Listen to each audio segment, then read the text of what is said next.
about tonight's conversation. It is a very important conversation that we have to have. And I just want everybody to make sure you go out and share this link. Share this with folks who need to hear solutions regarding boys and young men of color. This is our fourth week in a row, and I'm super excited, man. I have some very, very, very powerful panelists that's going to share the floor tonight and give you their story, talk about their experiences, and hopefully we can push this conversation forward. Not hopefully, we will push this conversation forward. So if you're on live, please make sure you share the link with somebody and make sure you comment, you share. If there's something that somebody's talking about, let's go ahead and intercept that and, push this conversation forward. So last week, we had the wonderful opportunity to share with our viewing audience and some of the individuals that we talked about actually got on and expressed themselves with some of the things that, they felt like were solutions. And man, it was just so powerful to have all of these gentlemen. So I just want to thank each and every one of the panelists last week, man, for sharing their truth. And again, we want to continue to build until we get into a place where we see sustainable change. So with that in mind, I'm really excited about tonight's panelist. Our tonight's panelist, we have an opportunity to break bread. These are all brothers I respect at a very, very, very, very high level. And so I just want to quickly give a shout out to every individual that will be joining on tonight. So we have, of course, Jeff Days. Jeff Days, he's an amazing, amazing man in education. And I'm extremely, extremely blessed that he is, in this space with us. He's going to share, some experiences and, of course, some of the great work that he's been doing on the educational field, not just this year, but many, many, many, many, many years. And so we're really glad to have him. And just shortly, we're going to go through and make sure we give an opportunity for everyone to introduce themselves. And then, of course, we have Nazarene Brown, who's a Gary Comer student, graduating senior on his way to Morehouse. That's right, in Atlanta, Georgia. Want to be able to share, and express himself here shortly. And, of course, we have Derek Fleming Jr. If you don't know him, you should know him because he's an amazing, amazing man doing some phenomenal work in the city of Chicago with Chicago Scholars as a managing director. Then, of course, we have Damian Howard, who's a phenomenal spiritual leader, a man of social emotional learning, and he is a true servant of the Lord, and he has helped in tremendous ways behind the scenes, in front leading, but I'm just really, really blessed to have him as well. And then all the way on the west side of Chicago, we have Stephen Rosato, who's doing phenomenal, phenomenal work. Even as we speak, before we got on the call, he showed us a glimpse of what's happening currently in our community here in Chicago. And so I really can't wait to hear some phenomenal things that he's going to be sharing as well on some opportunities and some jobs that he's going to be talking about that I can't wait for you to hear. And then we have another good brother, Kareem Wells, former drug dealer from the west side of Chicago turned entrepreneur. He's known as the king of the mitzvahs. He's going to get on and he's going to share. And last but definitely not least, we have Dr. Shelby Wyatt, Kenwood Brotherhood. He's the founder of that mentoring program, and I call him the godfather of school-based mentoring, somebody that I definitely look up to and respect and admire and has been doing it many, many, many, many, many years. And so he's going to add to the conversation.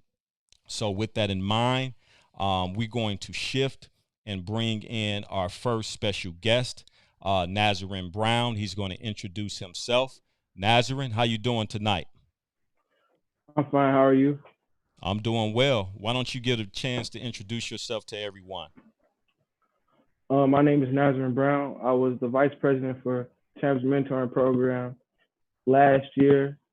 I was a senior at Gary Coleman College Prep, but I'm going to be a freshman at Morehouse College, class of 2024, going into business administration. Excellent.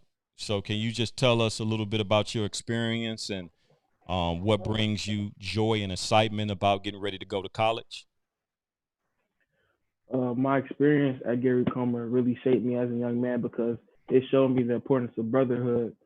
And before I went to Gary Comer, I went to Hyde Park Academy, and I wasn't really challenged mentally, and I knew I had to take a change. So leaving Hyde Park, I went to Gary Comer. I got a 3.0 GPA, 27 on my ACT, and then I truly knew that I wanted to go to Morehouse because of what Mr. Singleton taught me.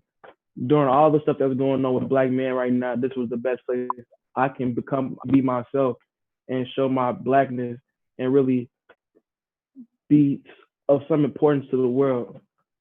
I knew that Morehouse College was going to build me into the young black man that I can hopefully one day impact my community and make a change. Yeah, man. Thank you, brother, for introducing yourself.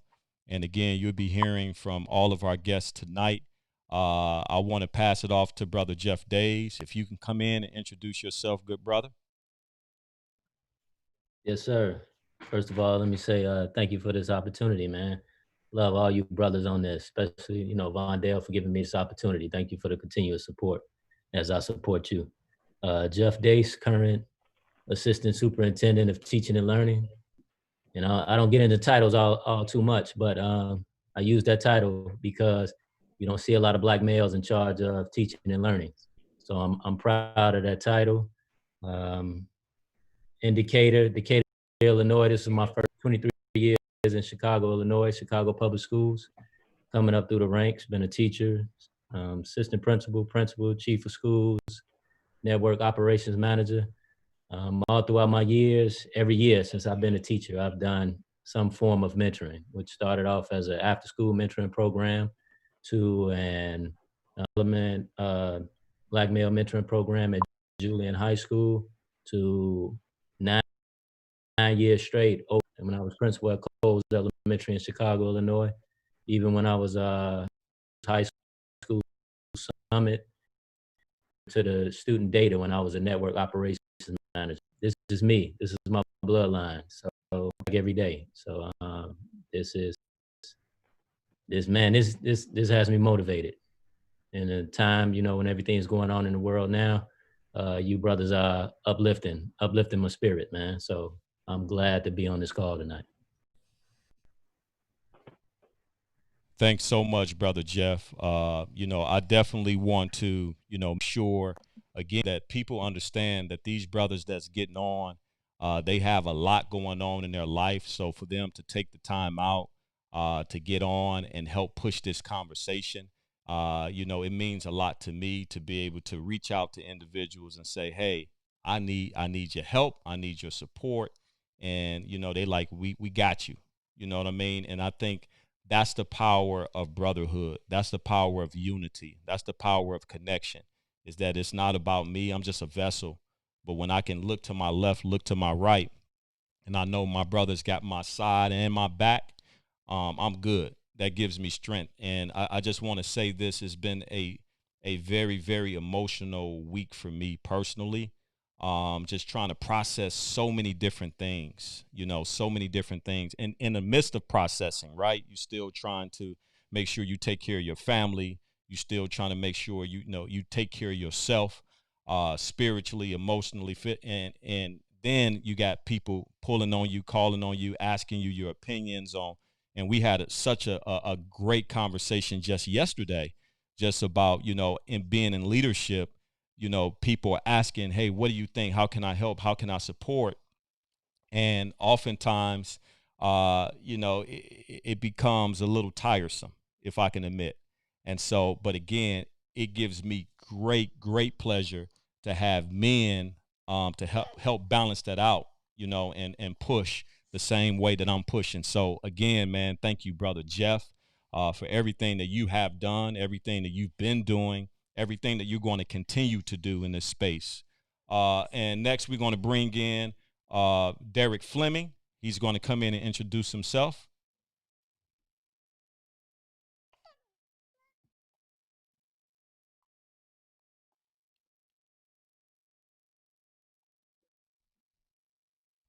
Sit before you all today. In my full-time day, I'm the managing director of Year One program for Chicago Scholars, pretty much overseeing everything related to college access and making sure our students get to the best matching and financial fitness institution. That's my job. And I have a special focus in leading our African American male or young men of color affinity group there. Outside of that, social enterprise entrepreneur, where I own 2 companies, all around community development, just to sum it up in a bow, and a part of a many community-based organizations that's involving mentorship and providing opportunities for our young people, not just in Chicago, but around the country. I've been blessed to be able to speak at a few places and just using my voice as a vessel to exercise opportunities for other young people. So mentorship is my core. I've been doing it since I was 18 as a peer mentor. Seeing individuals like Jeff Days, who was my high school principal, and being able to see people like Dr. Shelby Wyatt, who I've kind of modeled myself after as someone doing mentorship here in Chicago, and the work I've done with Youth Guidance BAM, being able to help build out that program around the city. So again, count it as a blessing to be here this evening and being able to share on whatever I can to bring healing to our community. Thank you. Thank you so much, brother. So again, you're going to be hearing from these gentlemen throughout tonight, and they're going to be sharing in great detail some of the great things that they're doing. Man, we support all of our brothers right now. Hey, listen, right now, everybody come together. I'm talking about everybody come together, and I'm talking to my brothers.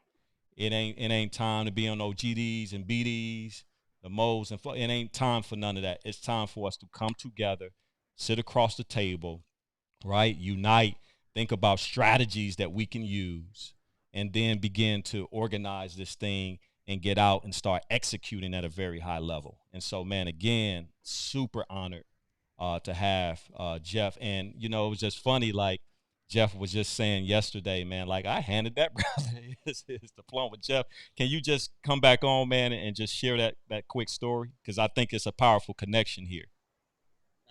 Nah, man, that's my man's when we say that from Julian High School. So to hand that man, I mean, be his administrator and hand him his diploma where he go out in the real world and, you know, show the world his greatness, because we already got to experience it at Julian, man. So every time I see his name, we was actually on a Zoom counselor session together, and I saw his name and I'm on the chat like, hey, that's my man's, and it got a special meaning to it when you actually, you know, he was under you and you hand him his diploma, man. So we nothing but proud of Derek, man, and man, support him and whatever. So yeah.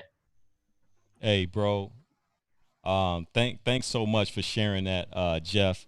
You know, and we're going to continue to talk because I believe one of the most powerful weapons we have is still education.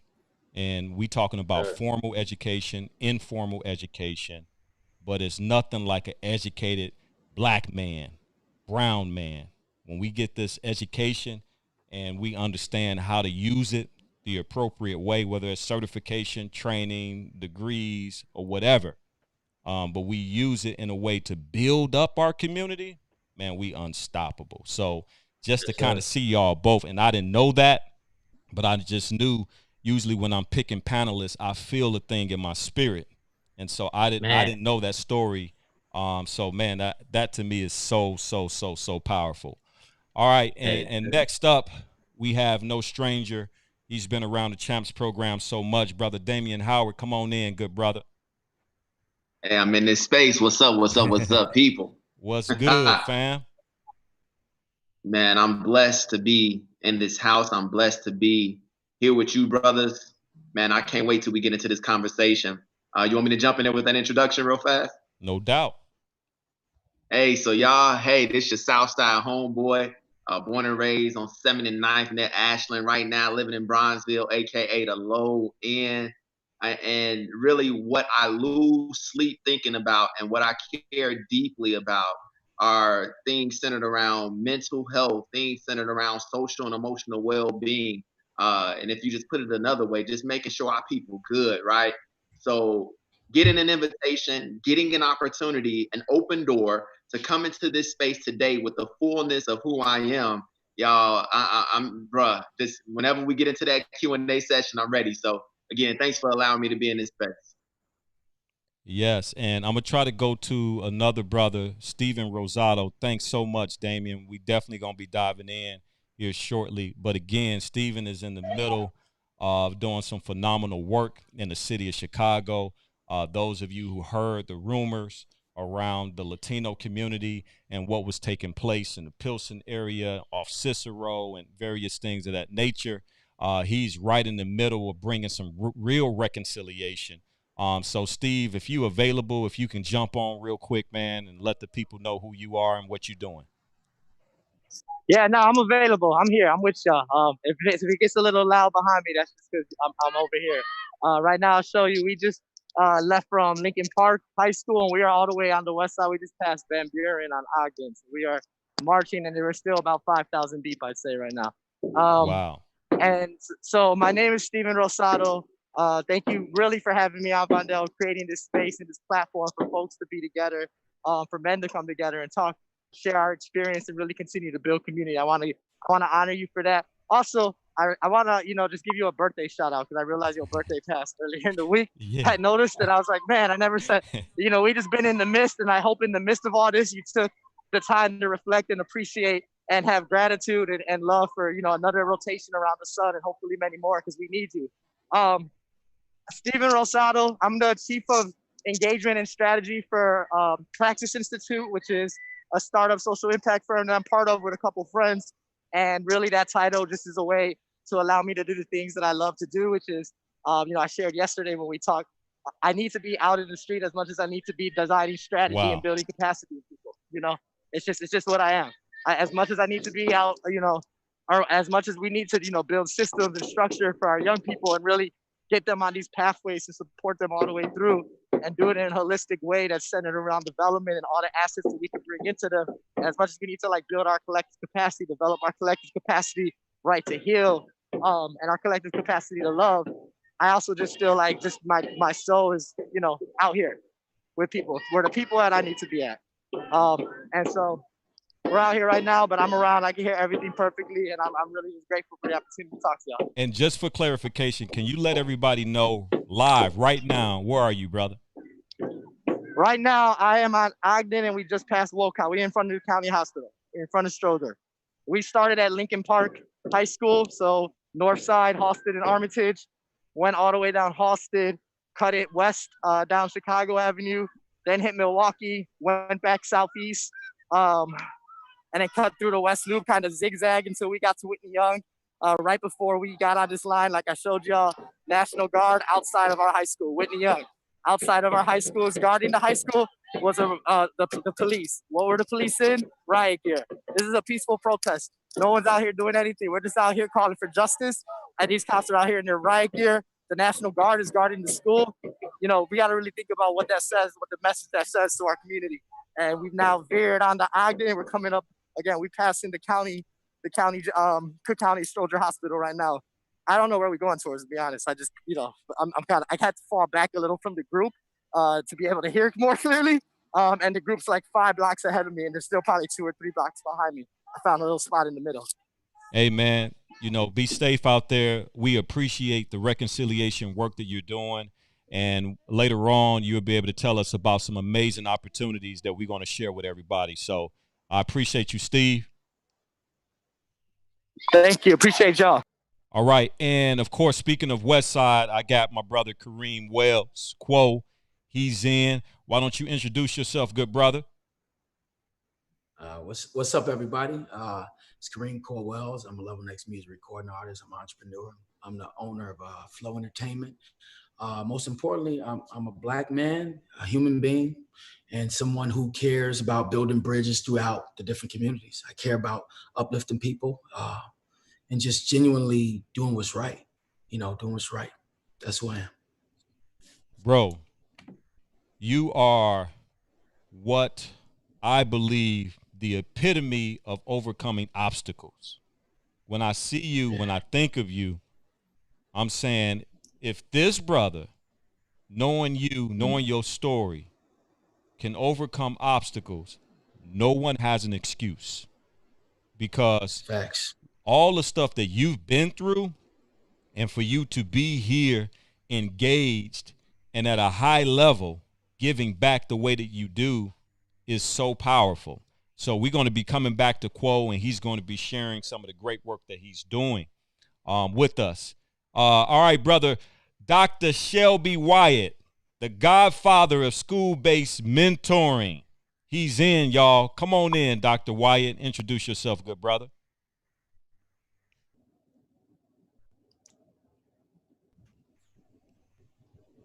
Man, I was just about to cheer for him if he came Wait a in on minute. cue. Jeff Dace is not gonna make fun of me this time. I've been practicing. Good evening, guys. Good evening. It's a wonderful pleasure to be among just the living, but also among all of you, seeing that the platform not only is being built, but it has been built. And so just a short summary of who I am. This is the end of my 33rd year in education. Started off as an elementary school teacher, then went to high school and became high school counselor. I'm a proud product of the Chicago public school system, Frankie Gillespie Elementary School, and the mighty, mighty Percy LaVon Julian High School, class of 19 head up. And so I see that there are several Julian Knights here. And the reason why I wanted to add that, and also I'm a proud product of the state university system, graduating from Chicago State and Northern Illinois University. And the reason why I share that, especially with my students, is because Julian has had a bad reputation the last couple of years. And when students say to me, Dr. Wyatt, you came out of Julian? Yes, I did. And so the platforms that were placed for me is what I have tried to build with the Kenwood Academy Brotherhood school-based mentoring program. It started in 2004, something that 10 seniors brought to my attention. And oh, somebody graduated from NIU. All right. Okay, great. Tony, great. And so what's important about the Kenwood Brotherhood is that it was an idea that the students brought to me. And over these last 17, 18 years, it had evolved to meet the needs of the students, to helping them to become better men. And what's the new word they're saying? Living their truth. So they're teaching me, just like Jeff is teaching me how to use technology. The students are teaching me the new vocabulary. So it is an honor. I wasn't kidding when I met Vondell and I said, you are the energy that I had 30 years ago. And so I salute every guy that is on here that's doing something to make this world a better place. Amen. Is that good enough of an introduction? All right. Oh, no, you good. We going to have you back on, Doc, so just hang tight. I want to go back to my young man, Nazarin. Nazarin is getting ready to go off to college and get ready to graduate and head off to Morehouse in Georgia. And I wanted to bring him on and just kind of talk about, what's been going on with you. How's everything feeling? And by the way, the other day, he reached out to me and was like, Singleton, I'm over here at 87 cleaning up. And when I saw that, I was just like, now we own something here, right? So, Nazarin, can you come in and just tell us, man, how you feeling? What's on your mind? Anything you want to share? Hey, how you doing? I'm just really distraught, honestly. I mean, I'm lost for words of what's going on in America right now. The land of the free. I haven't felt free a day in my life, honestly. Um, I'm seeing injustices that's going on in my neighborhood, in my community, and I feel like people who look like me feel like they cannot speak up for themselves, but they have no voice. So it's just sad the administration that we're under right now, and it's a lot of stuff weighing on me. But like I said, I'm graduating high school, and that's not what everybody can say leaving Chicago. Um, I feel like the best is yet to come for me. I have a very bright future ahead of me, and with the grace of God and throughout my family who supported me throughout this whole process, I know that Morehouse was the best decision I could have ever made personally as a black man, knowing who I am, being proud of who I am, understanding the people who came before me, who went to the college. So, you know, other than all gloomy stuff, I'm pretty excited about my new journey, where it leads me, the new people I get to meet, um, the seeds I began to plant and grow. I'm just honestly, it's bittersweet. I mean, it's really bittersweet. Everything that's going on. I'm very proud of myself, but we still, as a people, we still lost as a people, man. I just cleaned up 87, and it just hurt me to see how people destroyed their own neighborhoods. My own neighborhood, I didn't go out and loot, but I knew people who did go out and loot, and it just really like disturbed me to see how these people worked hard and it can all be gone in the midst of hours. Thank you, Nazarene, for sharing. And in context, Nazarene, of course, is an individual who is not afraid to speak his mind, not afraid to ask questions. Had the privilege of knowing him since he was in middle school, way, way back in the day, and to see the young man that he's become, and to see the world that he's been introduced into in 2020, man, it just breaks my heart.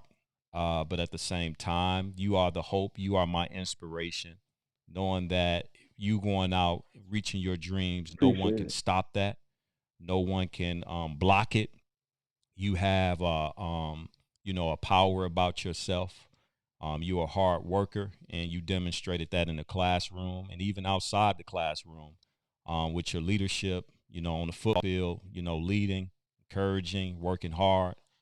So I just want to personally say that I'm proud of you. We are proud of Thank you. you. We support you. And the brothers on the call right now, I see a few shaking their heads, clapping.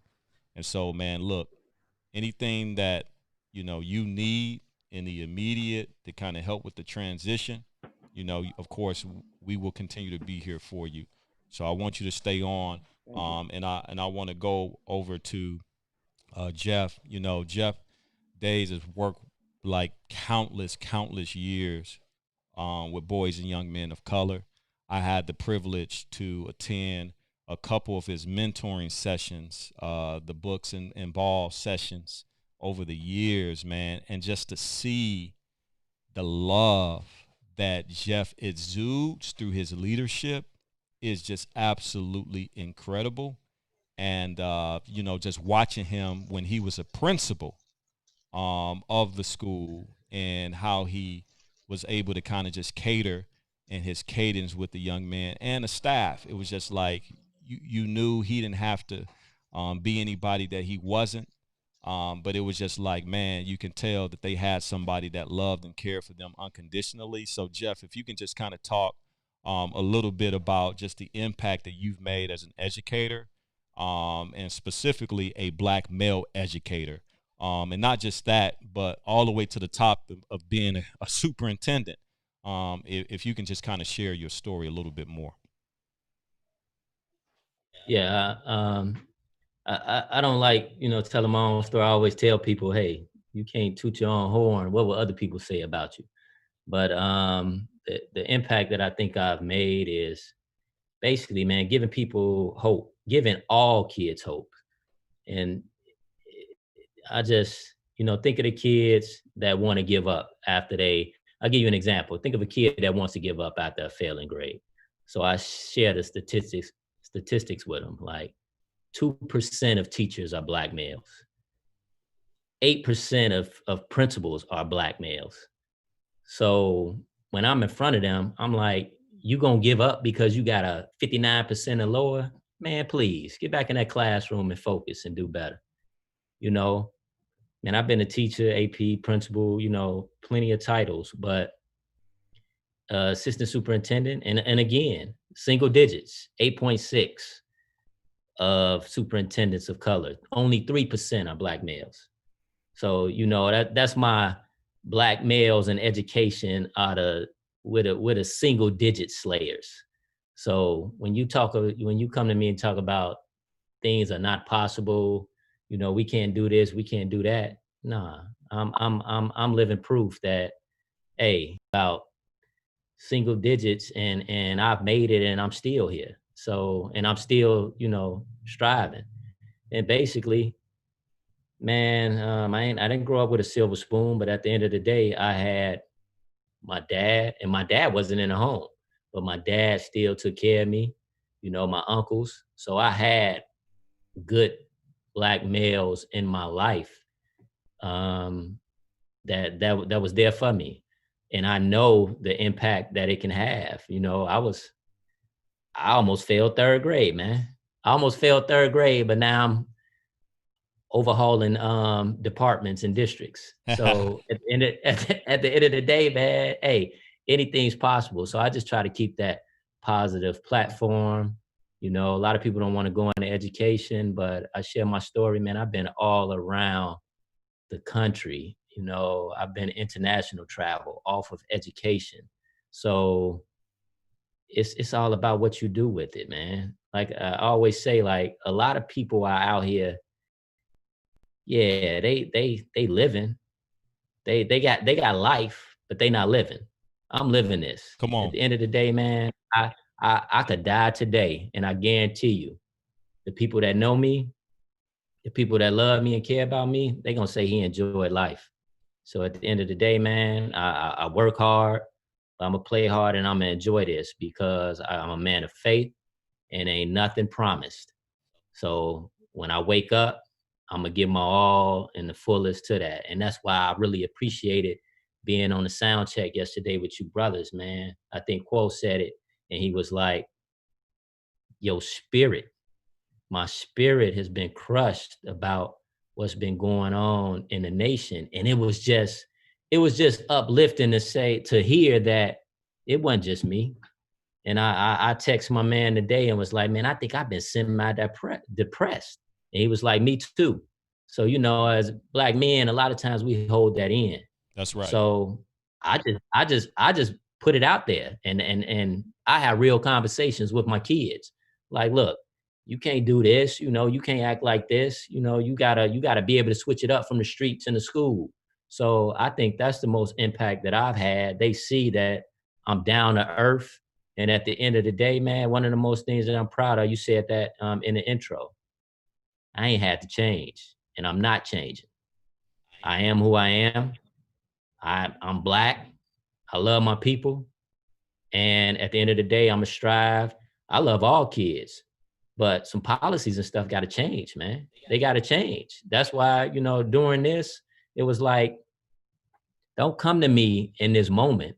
This stuff been happening well before 2020. So if I ain't had those conversations with you before this, I ain't trying to have the conversations with you because you ain't been about it. And I know, and you already said, my career, man, my career been about this, been about uplifting all kids, but especially Black males, because I know they got to struggle so much. And if I can make it, man, I'm trying to bring as many up as I can. So preach. At the end of the day, I provided hope. I provided hope to all kids, but especially when I look in the mirror, I got a lot of Black males that could say, okay, if he can do it, I can do it. Hey, thank you, man. And that's why I wanted to have this combination of panelists on for tonight. Just because brothers like Jeff are often sometimes misunderstood and don't always get the roses while he's alive. He's doing something that he brought up some stats that I want to kind of revisit. 2% of African American male teachers, 8% principals. What do we need to do to change that number, in your opinion, Jeff? Man, we gotta, one of the things they asked me, I had a shirt on, Men of Color in Education. And I think, schools as early as possible need to start promoting the positivity of going into the field of education. It's not all, it's not all negative. And, you got, oh, I wouldn't be a teacher. So you got kids early on who are, deterred from the field. But it's a lot of things you can have a good life in the field of education, man. Just think about what we going through now. COVID-19. It's a lot of people who would have loved to be in education, and they could have been in education because right now it's about to be one of the most secure positions. But we gotta promote the positivity out there and stop projecting the negativity. And that's what I try to do when I get in front of kids who, at the high school level, if they're interested in going to education, I tell them my story. I tell them, like, hey, I've been all around the country from education. So it's a lot of things. It's almost like any field. If they don't know, then they most likely they not going into that direction. You're not gonna be anything that you don't know about. So that's what happens in our neighborhoods, what they see. So that's what I'm gonna be, because that's all they see. So we got to expose them to more. And we talk about education, you got to expose them to the positive side of education.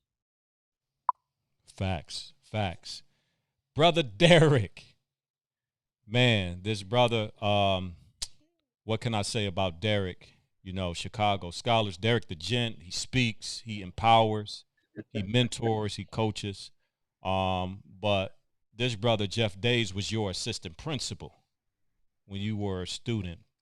And it gives me great joy to just kind of ask you, what have you learned? What are some lessons that you've learned that you can share with the masses about why it's important not to give up on our black and brown boys, as so many even educators do? What can you share, Derek, to this conversation? I was taking notes as Brother Jeff was speaking. It's funny even trying to call him Jeff. He said, "Call me Jeff." I was like, "I know you're, Principal Days, AP Days, that's still weird to do. I mean, when I meet someone a certain type of way and I gain that respect, I want to keep it that way. And he's always been Mr. Days to me. But it was interesting hearing part of his story, because I don't even think he knows this about myself. You almost failed third grade. I failed third grade and almost failed it a second time. And it took me probably almost 15 years to be confident enough to tell that story.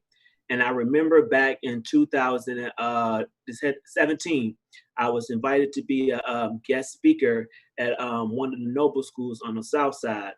And I shared that story of me failing third grade and almost fell in the second time. And it was like God blew me across the 8th grade stage. And I was supposed to go to Calumet. But I was able to get into Julian. And I told my father, I have to get out of our community. I cannot go to our neighborhood high school. And for me, I found it as a blessing to attend Julian High School. So to hear that you had some of those struggles, we had that in common, I think is a powerful connection. And something else you talked about, the spirit of men not being able to tap into their emotions. I started off in my career back in Chicago in 2013 as a high school counselor back at Julian High School. I was asked, did I want to go to the north side or the south side? And I said, if you hire me for this job, send me to the trenches. And I tell that story because people don't know, when I moved back to Chicago in 2013, I moved from working at the White House in the Obama administration. I was there for 2 years doing government logistics and doing advanced work on behalf of President Obama. And a lot of my peers was like, hey, Derek, you're going back to Chicago to do what? You can go anywhere in the country because you got this on your resume. I said, one thing President Obama taught me is going back to the grassroots and working your way up, because that's what he did. He came to the south side of Chicago and worked his way into the White House. So when I heard you talk about sometimes as men, We have to sit in those emotions. That's what I teach my young men. I've been doing that since I moved back to Chicago in 2013. They have seen me cry. They have seen me hurt, but they have seen me happy. They have seen me joyous. And even my godson I'm watching right now, I have to teach him how to embrace his emotions. One thing I shared with you all yesterday is that sometimes as men, we are forced to always be strong and show up powerful, but it's just as powerful to show up in all our emotions as well, because that's how we teach the younger generation to embrace those different things, because they make us unique. So when you think about joy, you also have to think about the pain that comes with life. When you think about happiness, you got to think about the sadness that comes with life. But the thing is, how do you allow your unique story to inspire the community? That's what I've been doing since the year of 2011, when I realized that I had to accept my purpose to inspire the people around me. And if I just do about one person a day and sharing my story, that's what I do. I also believe in authenticity. A lot of times men don't show up in their authentic selves. And I have learned working with Black and brown young men, if you truly, I wasn't the most athletic person. I love gym shoes and I love music. So I had to find the things that I enjoyed to be able to show up my young people. And that's where we found those unique connections.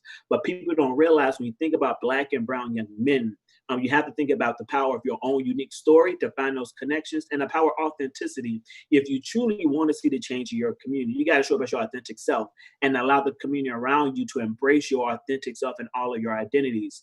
And I think that's the power in being in this circle of men right now, because I could be my authentic self. I could be my authentic self for the young men that I mentor and that I inspire. There's a group of young men that I graduated. I started the school year of 2016-17 with 60 young men. And by the time I graduated, all 60 walked across that stage. Even to this day, Wow. and we're going to year 8 of mentorship, I am still working with the young men. And some of them are in college. Some of them are working professionals here in the city. And even this week, they had called me like, Mr. D, I don't know how to deal with my emotions right now because I'm angry, I'm pissed. I don't know what to do. And I said, sit in those emotions. But come tomorrow, when you have just a morsel of strength, what you gonna do? So I had them out there, doing the work. It was good to hear Brother Brown talking about him cleaning up. That's what my young man was doing in that community of Rose. Like, Mr. D, I was angry yesterday, but today I'm passionate. I want to get up and do some work. But we have to be that example. Sometimes men aren't that example. We don't let them know how important it is to embrace our emotions. Sometimes we have to feel a piece of defeat, and you have to sit in that for a moment. But the thing is, you can't stay there. One thing I share with you, men, and I'm going to wrap up soon. One thing I shared with you all yesterday is this book called The Kingdom Man by Tony Evans. And one thing he said in that book is that we all have a purpose on this earth. We have power and dominion, not to overtake or to take charge, but to lead and lead with purpose. And that's what anyone that identify as male, but especially my black and brown men, we have to stand up. We have to take back our community, because if we don't do it, no one else will. Wow.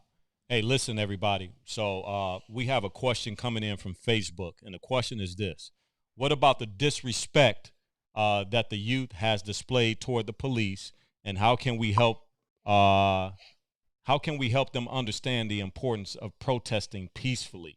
Anybody want to jump in on that one? Yeah, I'm right here protesting with you peacefully right now. Can I answer that one? Absolutely. Come on in, Steve. Yeah, so I'm right here. I'm actually a beautiful moment. I'm actually going to lower my voice and back up and show y'all what I'm looking at. We're looking at where they send our youth. We're looking at the Cook County Juvenile Detention Center, where they send our youth. As I mentioned earlier, we started at Lincoln Park High School in a march that was organized by youth. Like most marches, like most social movements, all social movements, right? And right now, a beautiful display right now. This has been going on in every march all week. Is folks taking moments on their knees in memory of George Floyd, in solidarity with the movement for justice. And so they just went down on their knees right now. Folks are quiet, having a moment, or it might be 8 minutes and 49 seconds, because that's one of the things that's been happening this week is folks have been on their knees for 8 minutes and 49 seconds to be in memory of George. To answer that question, I think that's an unfair thing to put on young people, to be perfectly honest. Cops go through an academy training with less hours than a barber spends going to barber school, right? So we really need to rethink, what our expectations are of police, and we all know the history of police. We don't even have to get into that. So knowing the history of police, knowing how the police were even created in this country, right? And what their original purpose was for, I think it's actually unfair to expect young people, and particularly young people, Black young men and brown young men and young men of color. You know what? I'm far enough. I can take this mask off. Pardon me, y'all. Look, social distance. I'm very far, but it's hard. It's hard to breathe in the N95 all day and talk. And I'm passionate about this. But no, I think it's unfair for us to expect young men, young women of color, young men of color, right, to do things in a docile way for police officers that are supposed to be trained officers, right? This comes up a lot. We think about this when officers say that they overreacted in a moment, right? And they shoot and kill one of our young people, or they harm one of our young people, they brutalize our young people. And these are supposed to be trained professionals, right? So and they often are protected, right, by the institution. So I think it's of the police. So I think it's actually unfair to think that it's on young people to mend the fence, if that makes any sense. And in regards to peaceful protesting, I mean, I've been out all week. Everything I've seen has been peaceful. I know, and that's not that this haven't happened, because things have happened, right?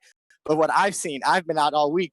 Things have been peaceful, and the antagonists have been the police, right? Or the police have either antagonized or they have not supported the situation that's happening on the ground, right? So I think that my response to that would be, to think about the other pieces.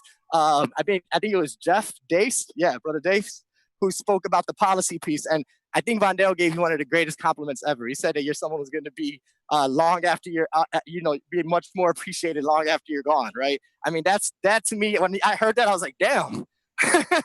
That's one of the greatest compliments I think I've ever heard somebody be given. But you brought up the number of 2% of teachers. I think about, when we think about solving education and what we're going to do for our young people, it's not going to just happen through policy and through education. It's going to happen through jobs. It's going to happen through housing. It's going to happen through healthcare. It's going to happen through the things that Damien and Derek are talking about, where, they're going to be given space for their mental health, for their social emotional learning, to be their authentic self and not feel judged, not feel like they have to be whatever society tells them to be, but they can be fully who they are, love for it and love others. So when I think about what needs to be done here, it's not just looking at the police angle. I think it's looking holistically at the whole system and how do we center young people first and foremost in all of this.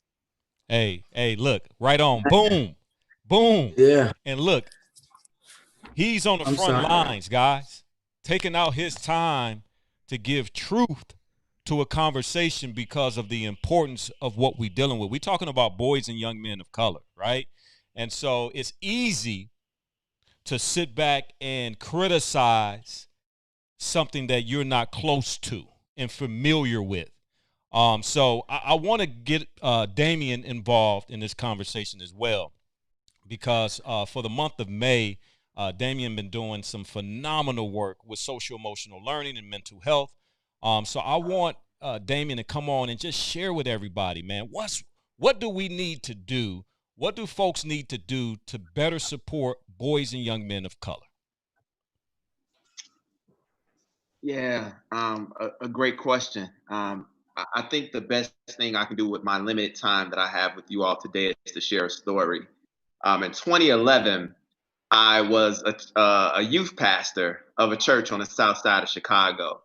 And for whatever reason, I had to transition from that role within about a year and a half. And this other guy came in after me. And I was a little salty about that at the time, because I had grown such a strong bond with these young people. I loved them as if they were my own. And they were loving somebody else, namely this guy who came in as a youth pastor after me. But let me tell y'all, when I started to learn a little bit about this guy, I reached out to him myself to learn of him. I wanted to be salty with him, but he was just such a modest dude, such a confined power type of dude, to the fact that, I couldn't even be salty with him. Fast forward, y'all. The brother I'm talking about is our own Vondale Singleton. So I know he wanted me to kind of get into that mental health piece, and I think I'll be able to bring it back. But I tell y'all that story for this reason. The same modesty that man had and that he portrayed when I met him in 2012, 2013, even as he's been able to connect with leaders on all realms, on all levels, Vondale is consistently not only modest, but he's what Jim Collins calls the level 5 leader. Jim Collins says that the level 5 leader is this person who has, hear me, a paradoxical blend of being able to be modest, and know that it's not all about him, but at the same time, again, has that confined energy that you know that this person doesn't play, that you know that this is the type of person that gets things done. Why in the world did I want to take my already limited time and tell that story about how I wanted to be salty with this gentleman, but I couldn't?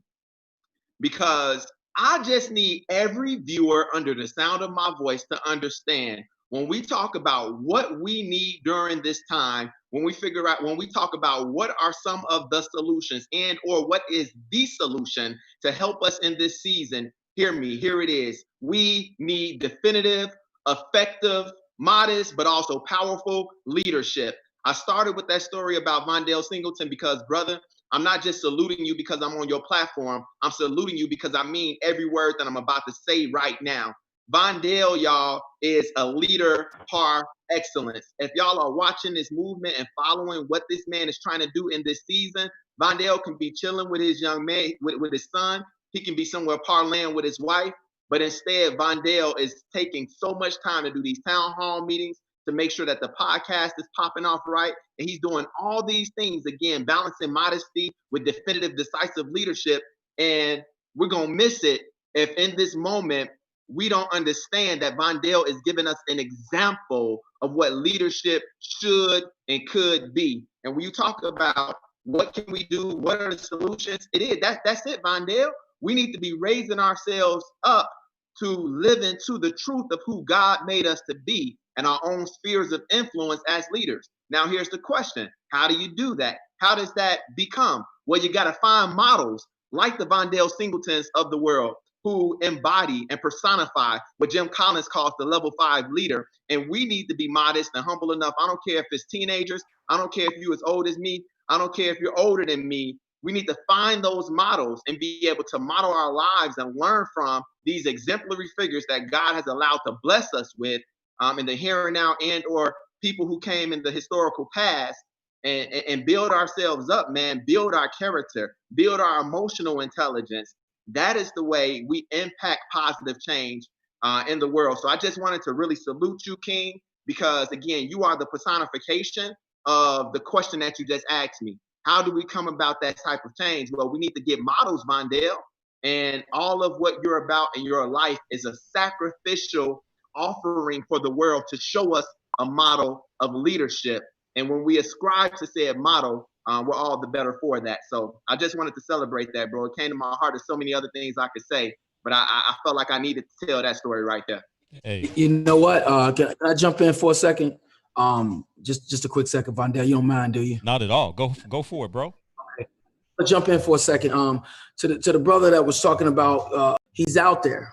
You know, it was a question that someone raised about, you know, what about what's going on out there? Some of the people have to understand the things that we're dealing with right now, like we've been dealing with 400 years ago. People always talking about, why you got to go back 400 years ago? Why you have to go back? Okay, I'll go back 50 years ago. You know what I'm saying? I was just talking to somebody about this in the car before we got on here. This is years and years of the police mistreating us. We've got to really talk about this. Like, where did the police come from? Why do we have police in America today? What was it for? We all know, to get those slaves.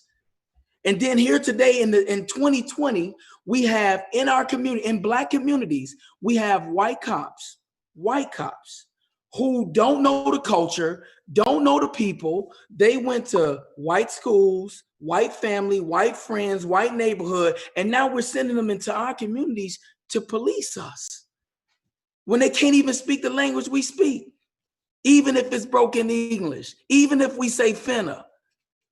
That plays a big part of it. So they're angry, they're mad. These cops are mad when they come a lot of times because the color of our skin and what the media has pushed to them. It's kind of hard to get to solutions when you got so many negative things out here that's happening. It's hard to get to a solution when for years this has been happening. Now I'll tell you, I was out in them streets doing wrong, but answer this question. What pushed me to do it? Why did I go out there to sell drugs? And let's deal with that.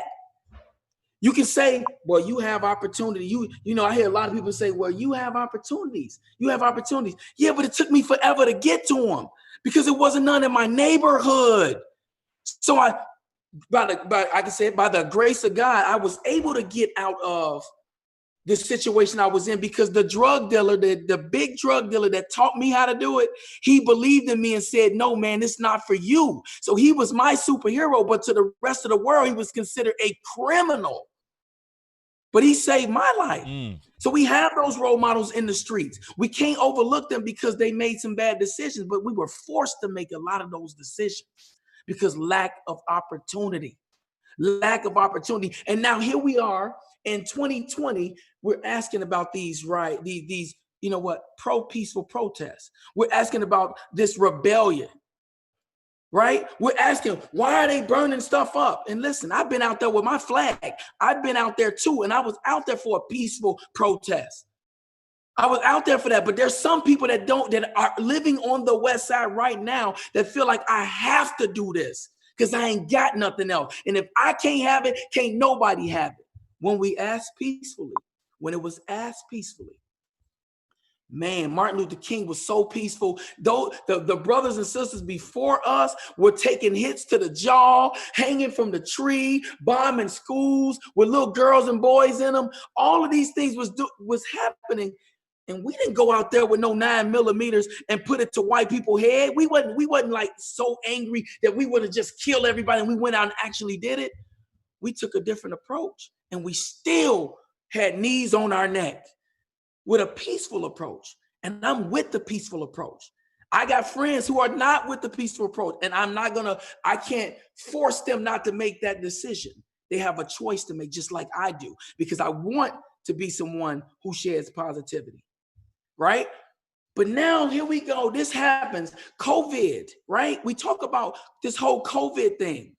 We've all been on lockdown. Everybody, Black, white, Latino, my dog. Nobody can really go out, right? So we in the house frustrated, and now everybody's forced, the people that may have more resources, that live a better life, they're forced to sit down. You can't go to the doctor, to the grocery store. You have to be in by this time because it's something that's going to get you. You're feeling hopeless, right? Everybody's feeling hopeless. And I've been saying this to my friends who call me and talk to me and reach out to me for something. I tell them this. I say, this is what it feels like to be Black in America. This is what it feels like to be Black in America. Hopeless. People telling you when you can go and do something. Now we all got a taste of it. And now where my office is at downtown on the Gold Coast, where a lot of my business is handled in Highland Park and on the North Shore and all these, more privileged places, we've all been disrupted. We've all been disrupted. Our bubbles have been bust. And it is time for everybody to recognize what's going on because this solution is not going to be like a light switch. It's not. It's not going to be like click. We're healthy. Everybody's good. We just stopped the violence. It's a deep-rooted thing in this country that has been hurting us. And don't ask me to get over it. Don't ask me not to think about my people and that's not fair to me because I have Jewish brothers and sisters out there, right? And they've been through something horrific. We've been through something horrific right here in this country. And you can't say to me, well, why don't you get out of the country? Why don't you leave? Go back to Africa. Where in Africa? I have no clue. I have no clue where I'm supposed to go. Before we can get to the solution, we got to address the pain. We have to. If somebody smacks my face and run away from me and I see them 3 years later, I'm going to say to them, man, you smacked me, boy. You smacked me. And he's got to tell me, talk to me, or we can't have no conversation, no peace until we level up. I'm serious. Like people, this is, I've been hearing solutions, Bondale. People saying, what are the solutions? What are the solutions? It's hard to get to them when I'm on my damn knees. When I'm on my knees, I can't get to no solution. And you may say, well, you know me, say, well, Kareem, you the king of the mitzvahs. You out here, you making money. Know my people and my family. I'm still Black. I'm still Black. I'm not one of those people that have forgotten who he is, even though I can take vacations and raise my children right. I have not forgotten. That's why I'm out there. That's why I'm giving jobs to Black women and Black men from the West Side and South Side. So before we can get to the solution, they need to hear the pain. And we need to go research Black people. Research us. Research our history. Get online. Use YouTube. Tell your children the same way I got to tell my children about the history of America. White America. I got to tell my children about that so that they're safe. So that they're not in fear. We can't get to those solutions, Vondell. Everybody on here, truth. We have to address the pain. And once we address the pain and people admit that they smacked you, or admit that their ancestors smacked you, then we can talk. And we have to give our youth, we have to give them the space to grow, because all the adults on here, you've made mistakes too. You've done things you shouldn't have done in your lifetime. I know I have. I go around to the schools on the West and the South Side, and to everybody I meet on that North Shore and in Lincoln Park and downtown, I tell them about the things I did wrong first. I tell them that I have nothing to be ashamed of, because this entire country has been disrespectful to the Black race, period. And now that people's homes and things have been disrupted, rightfully so, justifiably so, y'all got to hear this. People got to hear this. White people have to hear this. And they got to be brave. Like we have to be every day we wake up. We have to go out there and be brave. I have pain in me. I'm hurt. I've had deaths in my family during this COVID, not due to COVID. And I'm still out here trying to keep the peace. So people who are watching this, please understand that every Black man on this earth is not out there running and burning stuff down and looting and all that. That's not what this is. But I will not condemn them for doing it either. That's all. I had to let that out, and I just felt that way. Yeah, thank you. Dr. Shelby. No, I want Dr. Shelby to come in, actually, because everything that K-Wo said is so potent. I know I told you I was going to be quiet tonight, but Dr. Shelby, we need your historical perspective on this, because you came up during the time and now we're in 2020. So just talk to us about the comparisons of what you see and how much still has not changed and how much still is the same when it comes to the policing of Black people.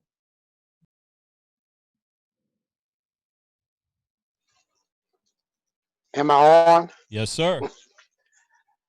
So I'm going to try to make it as brief, but hopefully that it is potent. And I'm not asking or expecting anyone to be religious, but I spent a lot of time with the elders. And I knew my grandparents, and both parents were at home, and I had an extended family, and all they talked about was be courageous and confident. Don't bow to anyone, bow to your maker. And when I was a child growing up, every January, my family would make me sit down and read this book. And if I had time, I would go, I still have it. It's called The Negro Book. And they would salute all of the accomplishments from the beginning of recorded time up until I was a child. My parents made us sit down and read it so we'll know how important we are and that how we have to stand strong. Along that same lines, they would tell me stories about how my family grew up in, was from Alabama. And, you know, that was in the center of the whole civil rights and oppression. And when those girls got bombed at the 16th Street Baptist Church, it was right down the street from my family's house. And even in light of that, they never taught me to kowtow. And for that reason, sometimes, and Jeff Days can, there's some in CPS hate when I walk into a room, because I'm going to say you are not educating my kids the way that they should be educated. The police have some issues, but I wrote in the chat here, whether you're religious or not, the Joshua 1, the whole chapter of Joshua 1 talks about Moses is dead. Can't do nothing with Moses. He's dead. The Lord thy God says Moses is dead. But for you to be courageous and confident and moving forward. And so I wrote on in here also about giving our young people now who are upset, who are angry, who have a right to be frustrated, a platform to express how they feel. You want to always be aware of your emotions so that you can make a conscious decision on how to respond to your emotions. Again, coming from a biblical perspective, Solomon said there's nothing new under the sun. And That's everyone right. who has spoke before me have told the same story about how trying to control. Well, my sister took it a little bit further. Years ago, we was having a discussion. I'm the baby. Was the middle child. And she would say, you know what? Think about it. We as black people, we are the chosen people. And so it's like jealousy that comes from the outside that we are still able to make it. Though you slay me, still I will move forward. And so many accomplishments. And that's what I would encourage our younger people, not to be stuck in the past, but also to be what you're doing now. They're doing wonderful things. During my introduction, I mentioned about the brotherhood. The brotherhood is not the same. The school-based organization that I created in 2004 is definitely not the same of what's going on now. What had to happen, I had to listen to what the young men were saying to me about what their needs are. Because hanging out in the street today is not the same from when I was a kid hanging in the street. You know, you've heard the story about when the street lights That's right. came on, you went running home. Well, we played in the street and we did all these different things. And yeah, if you saw the police coming, you tried your very best to get back to your safety net. But I needed to hear what is going on now. And so the brotherhood was shaped to meet their holistic needs, not just the academic side. Yeah, I'm a teacher and I'm proud to be a teacher. I'm a stern teacher. I don't play. He I don't don't play. play with anybody's kids. I don't play. But one thing that every student who has come across me can say, he's been consistent because I never know when I will see you again. So I have to tell you the truth. And the truth is that the world belongs to them. And so I agree with what has been said. And I encourage all of you to grab hold. I encourage you to empower each other because the work that you are doing now can become tiring. And self-care is so important. Emotions are high now, and it takes some people. I would say to my kids, a fool, an idiot will get you killed. And so for that reason, in your community, you need to have contact relationships with those who will say to you, man, that ain't right. That they love and care enough about you to pull you aside. Those are the close friends that I have. They dropped the doctor off my name and they said, get over here. What you do, like you said, young man, but we all have done, it's some things I have done that I am definitely not going to tell until I meet my maker, and I'll say, well, oop, my bad. Can you forgive me for that? And so I share that at times with the kids, and they tend to ask, so Dr. White, how long did it take you to be in school? I said, I went straight for 17 years. And then the comment was, oh, that's just too much. I said, let me ask you this. If you rolled into an emergency room, do you want somebody who only passed one semester? Or do you want someone who knows the intricacies of your body? You want someone to walk in with a book and say, well, let me see, what does this pain mean? Or do you want someone who has studied? You want the best because you deserve the best. And you can tell from the little bit of passion that's coming out. I demand excellence. If excellence is a D average for you, and we've talked about it, okay, well, now what are we going to do to move forward? And so, yeah, things have not changed. But this is 2020. And this world is going to keep revolving. And we need those young brothers and sisters to have a platform like what Vondale has here in place to express. Listen, we don't listen to kids. When I was a kid, children were to be seen and not heard. But the kids are speaking. So once they speak, they are looking for elders who have some wisdom and common sense to direct them in the correct way. Although I am a counselor and have been a teacher, and I'm at Kenwood now, and there's a different impression of Kenwood Academy that only the smart elite kids there. No, it isn't true. I have counseled some of everybody. I have formed relationships with some of everybody. I have learned a little bit of the drug trade. And some kids were surprised when I didn't run out and call the police. I said, well, teach me about this. And so because I formed that partnership with them, that way I can learn what their needs are so that they can be productive human beings. Productive to meet the masses? No, you'll never appease the masses. But for your community, what do you want to leave behind? And the brotherhood, we had this abrupt thing to happen. Everybody's involved with it, COVID.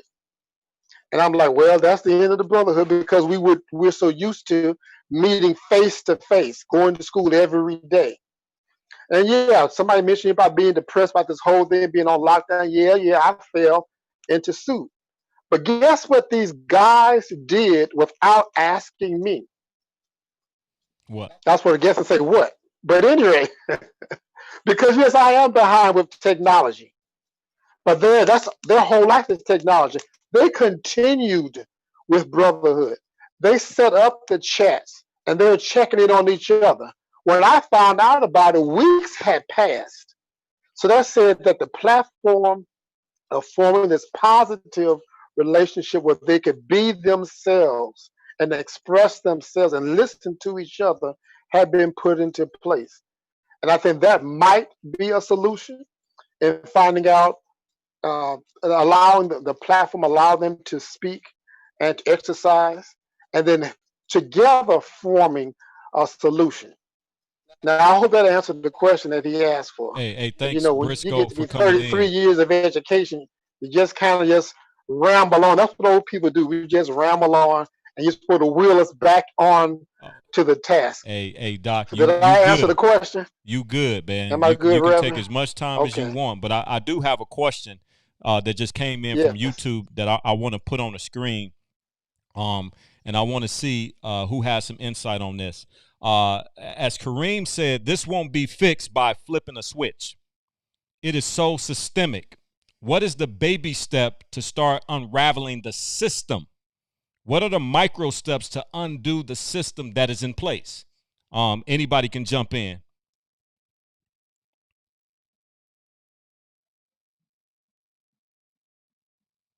In order to change or fix that system, you have to learn it. That's what I've been doing the past 2 years. I am a strategic person. I'm a problem solver. I'm an analytical person. So before I approach anything, I have to understand the system which I work in. And as I was telling somebody this earlier, there are different people that need to help destroy or break down the system. You need the agitators. You need the people that's on the street. But you also need the innovators. You also need the people that's going to be the strategic thinkers. You have to be the organizer. Like everyone has to understand their role in this. But the first step is understanding the system which you work in. Now, once you do that, and I have to really thank the fellowship program that I'm in, Surge Institute, because they had me break down the letter from Birmingham jail a little bit different. Like I went to HBCU, so they teach us all those different types of things. However, when I read the letter from Birmingham jail for like the 50th time in a different understanding, in a different level of my education, I understood the tools and the systems that Brother MLK developed about teaching them how not to respond when they lash at you.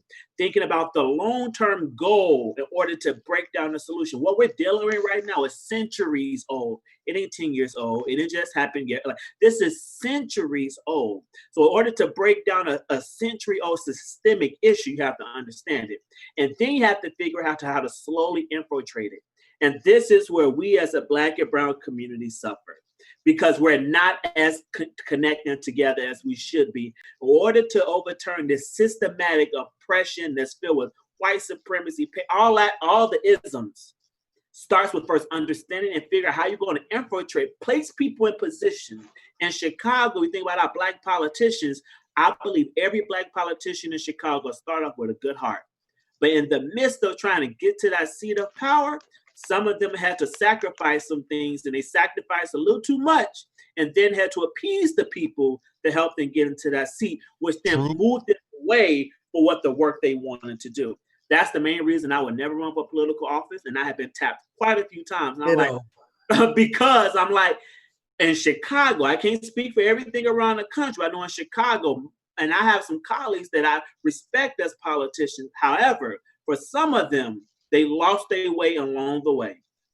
And so when we think about trying to overturn the systematic oppression that we're dealing with just in this day, it's not just like organizing something for next week. We need to be organizing for the next 100 years. And this is where our forefathers failed us. I'm not talking about Malcolm and Martin and the ones that was taken from us, about the ones that's still living. And they got comfortable and didn't teach us shit.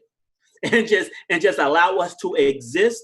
And now we have no manuscripts to follow, and we're so divided because some of us have gained riches and glory through this capitalist society, but have not figured out how to reach back and bring people along or teach the teaching. So my first step is first understanding the system which you work in, then figuring out what's your place within trying to overturn that system. And then for those that are the infiltrators, keep your honest and authentic self and don't lose your way by trying to gain those positions, because it's going to take all the different parts for us to work. We need the people on the street at the table. We need the politicians in the table. We need the clergy at the table. We need the hood. We need every part to make it work. And right now, we're still, as much as we're coming together, and I've loved what I've seen over the past couple of days, I want to see this same movement next year, the next 10 years, the next 20 years, the next 100 years, because that's what's going to take to overcome a centuries long of oppression and segregation and racism in this country. We need that in November for the elections. Come on in, yes, somebody. That's the first step. That's one of the first steps, figuring out how our people going to show up to get Trump out. Much as I love Uncle Joe Biden, he ain't going to win by himself.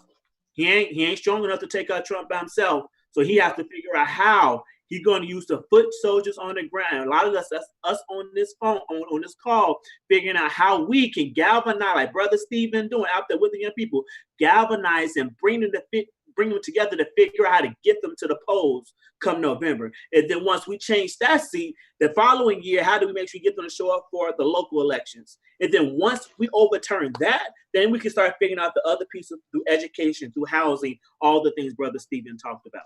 Well, when you think about politics, though, like I'm just keeping it 100.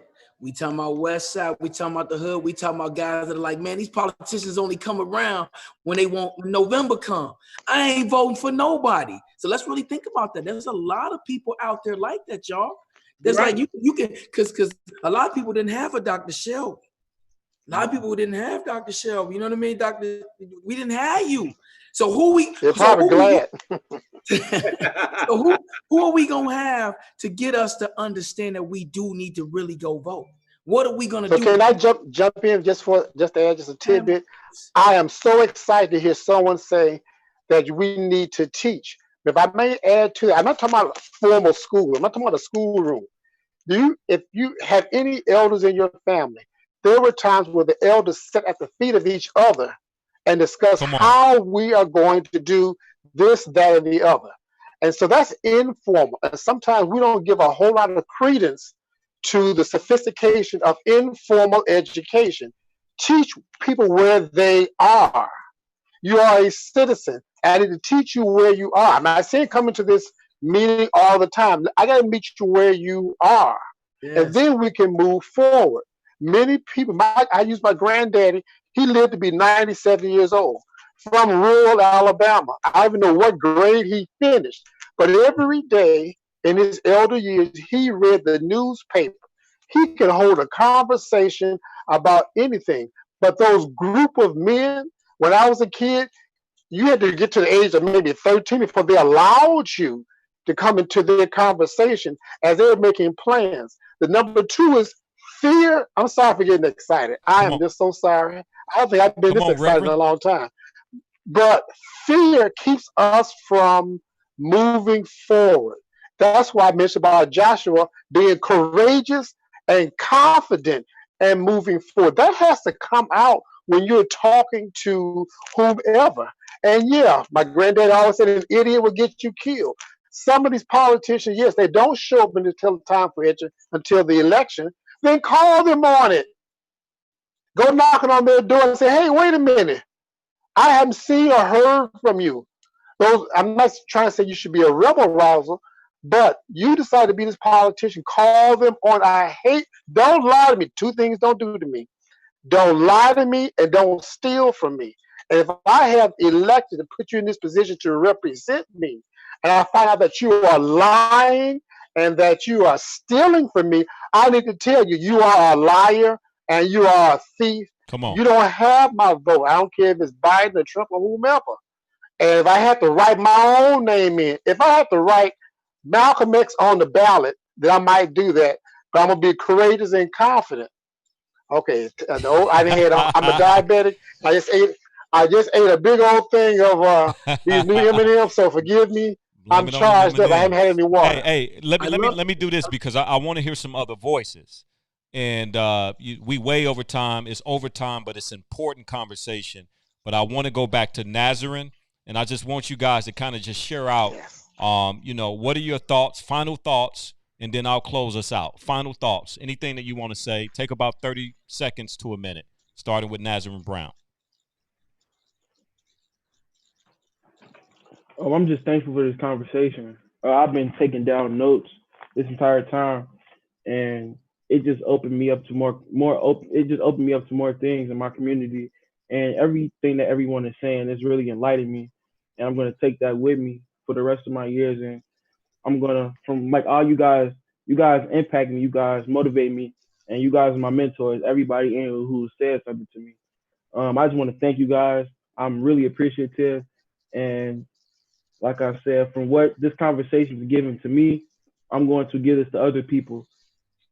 I want to thank Mr. Singleton. I want to thank Mr. Carr. I want to thank everybody who has aimed to really try to love who they are.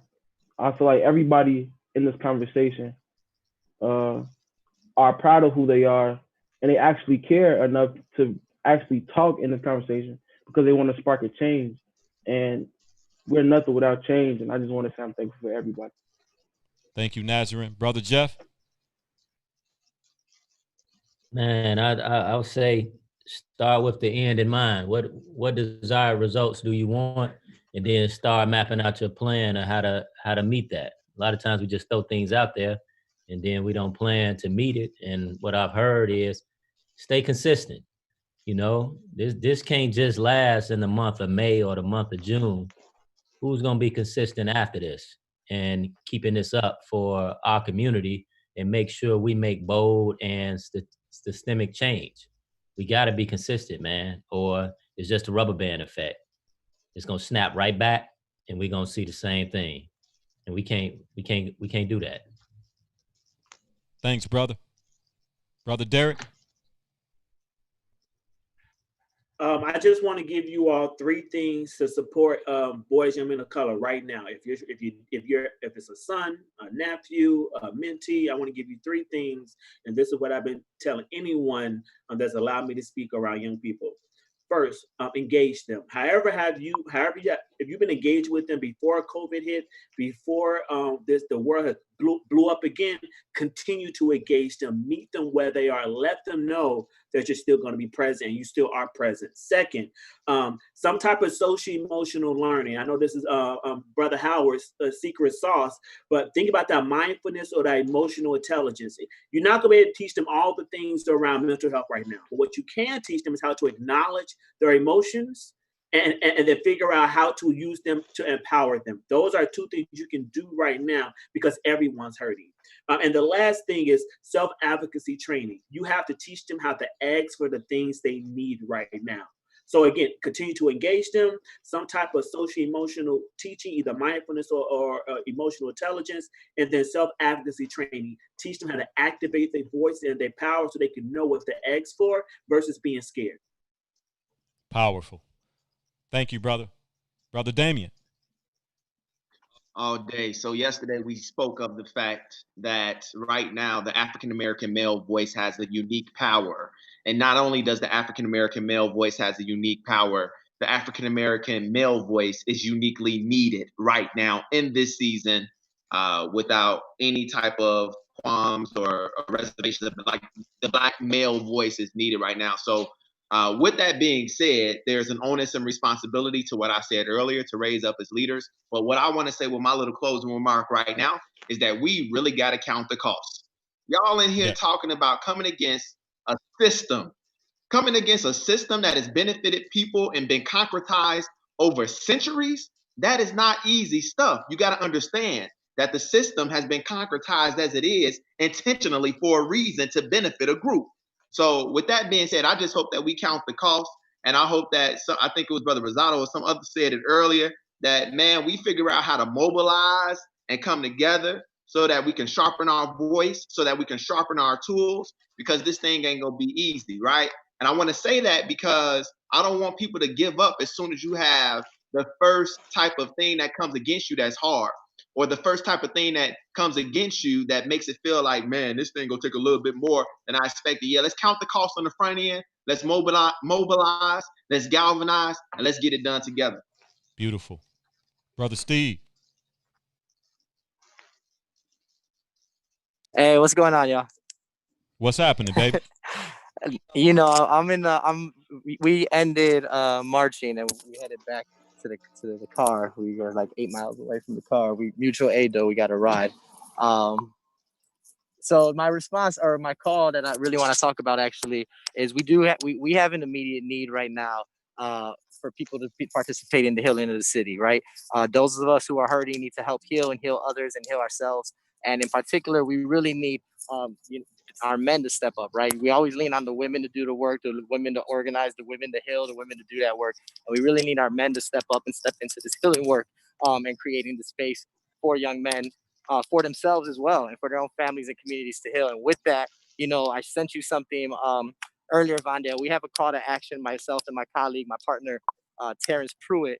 We have a call to action right now where we're looking for for men this summer, men who do work with young people, who do work with older young people, with those young people that are 16, 17, 18, early 20s, right? And do work with those groups of young people. We have a call to action for them right now to get with us this summer. We're launching a healing institute this summer, and our goal is to serve up to 200 young people across the city if possible. We're working out all the nuts and bolts of it right now, trying to get the funding secure. Things are moving fast, hopefully, and scaling this up. And we're trying to get everybody on standby to be ready, who would be down for this, who could commit 8 weeks this summer, starting at the end of June, to get trained in this healing work, and then to go do this healing work with young people, and most importantly, train them to heal other young people and heal their families and communities. And the other thing I want to add to that is, again, I did say it was paid. It's paid for both our men and our women, right? But I'm just really calling out to the men because we lean on the women too much for this work. But it's a paid opportunity for, no matter if you're male identifying, woman identifying, to come and do this work, because we need to compensate folks and incentivize their time. We ask people to do this work and do this labor, and then we don't give them compensation for their time and expect them to do the work of saving the community when they're worried about bills. And it's no different from the young people as well. The young people who participate in this will be paid, and through going through this program, will actually have a tangible skill that they can continue to get paid for in the future, so that we talk about creating sustainability and building community. This is the way we do it, or at least one of the ways, I should say. There's not no one way, but this is one way. And my call to action is for, if you are a man listening to this call, if you work with young people, if you know this summer that you might have some availability, 15, 20 hours a week for about 8 weeks, we need you. And we want you in this circle with us, and we need you now. So Vondale, I know you put the link up. Thank you for that. Yeah, we just shared it on Facebook and YouTube. There are about 40 people that's still live with all of the platforms. So thank you for hanging out with us. But I want you to click on the link that I just shared and make sure you sign up. We need you. And this is an opportunity for us to engage at a very high level for what we expect to be a mental health crisis coming out of this pandemic and epidemic. So thank you, brother Steve, and be safe out there, brother. All right, brother Quo. Thank y'all.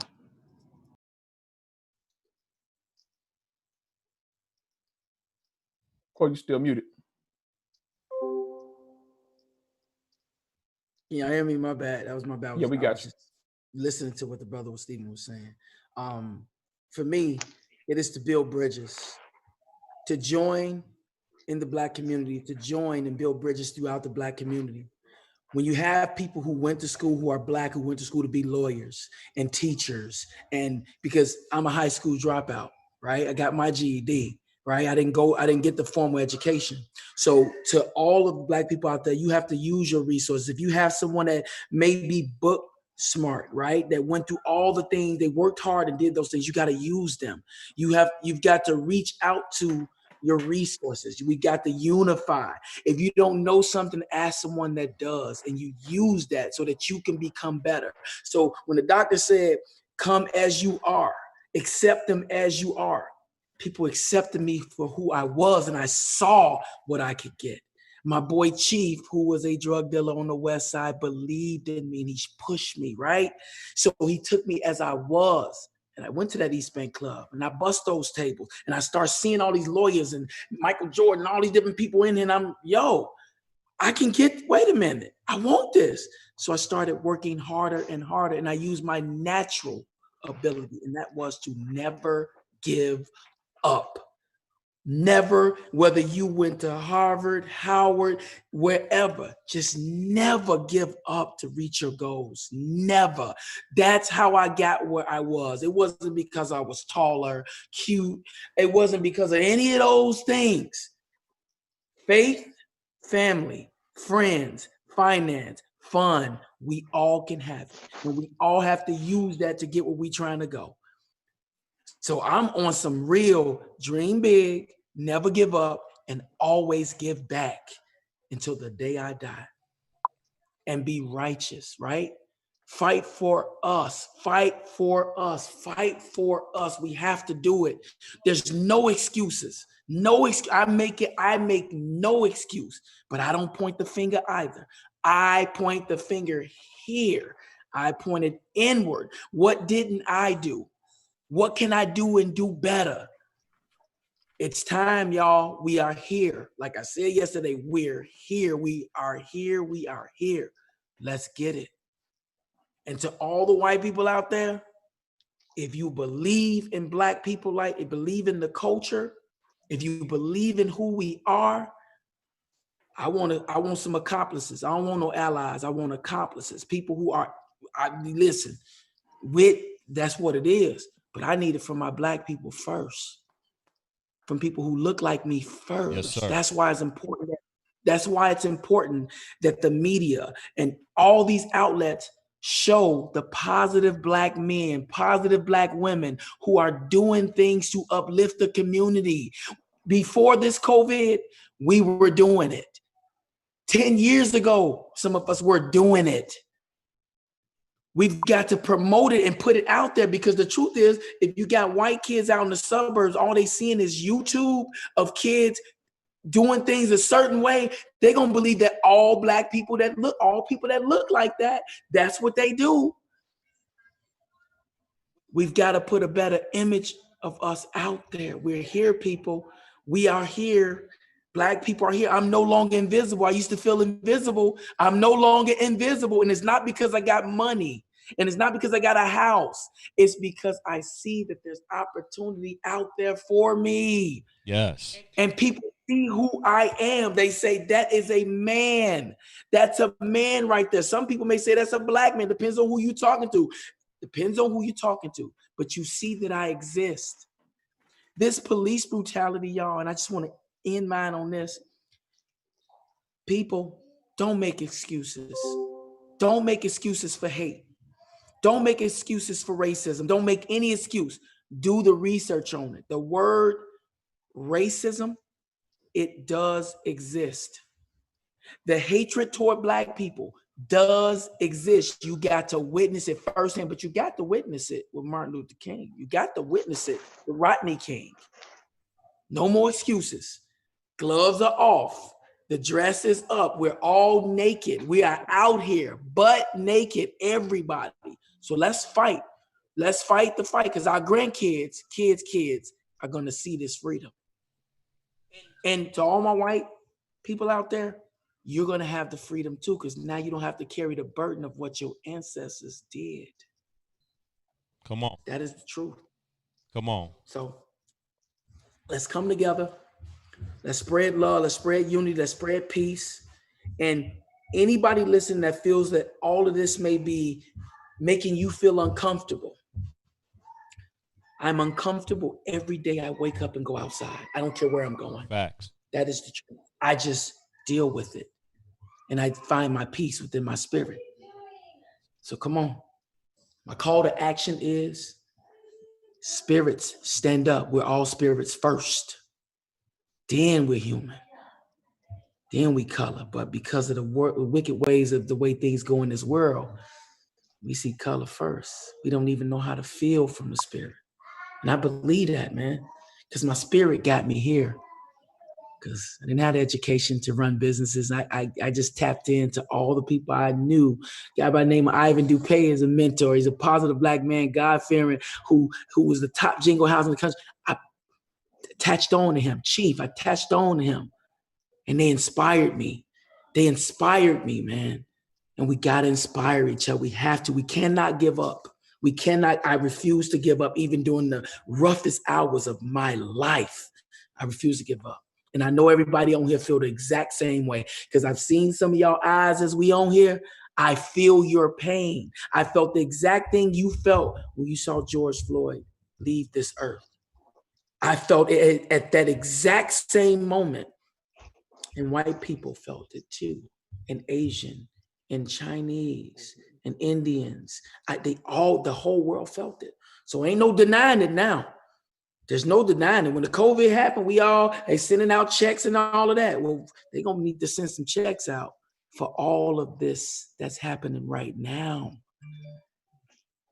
in order to fix it, in order to truly fix it. We with you, Brother Quo. And, Quo is going through a lot of things that he didn't get to share. So I really appreciate you fighting to be in this space and giving it your all, brother. It says a lot about your character. We with you, brother. We praying for you and your family throughout this difficult time. And I want to pass it off and to have him close it out, Dr. Wyatt. Don't forget Jeff. Well, Jeff, let him go first. Oh, Jeff, I'm sorry, man. I thought I went already. Yeah, I thought you went. Oh, my bad. But I just wanted to make sure. Oh. Yeah, Dr. Wyatt, go ahead. With the Godfather.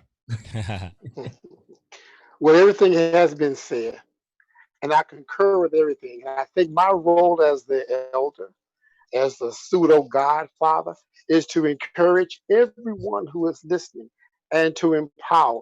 When I teach my class at Chicago State and other places on how to counsel children and teens, and after you have survived 16 weeks with me, I normally end the last day with the blessing of Aaron. That is, you go out and do good work, and you encourage yourself, and you encourage others. Be courageous, be confident, and move forward, for the Lord thy God is with thee. So go forth and continue to do good work. So saith the shepherd, so saith the flock. Amen. Amen. And so everybody, you have gathered in for Virtual Town Hall number 4. We are wrapping this session up. You've heard from some powerful individuals, all with different perspectives, adding value to the conversation. We are not done. Don't think for 1 second we are done. But we are sitting down, communicating to model how brothers can come together.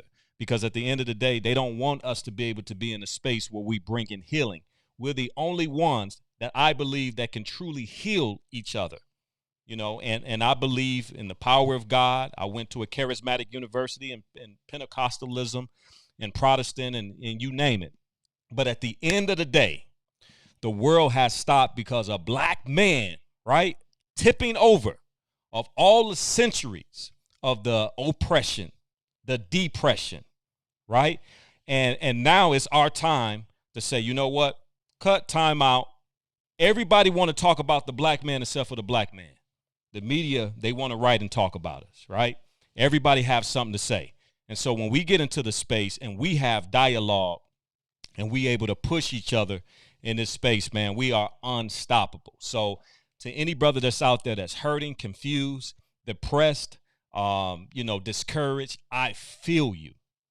But the work starts with us. And so I need for every young man, brown, black, Asian, I don't care who you are, if you have any color, right, in your blood, we ain't talking about skin, in your blood, and some of our, and I'm going to use the word that quote mentioned, accomplices, our allies. This is not the time for you to sit on the side, right, and go back to your job as usual.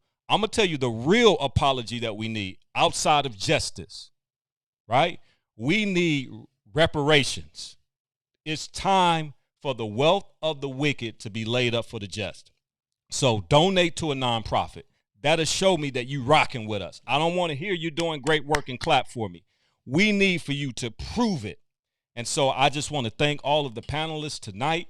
In 2 weeks, we actually going to shift it. We're going to bring women on, our queens who have been holding us down for centuries, get on and lead this great work. So again, everybody, make sure you share.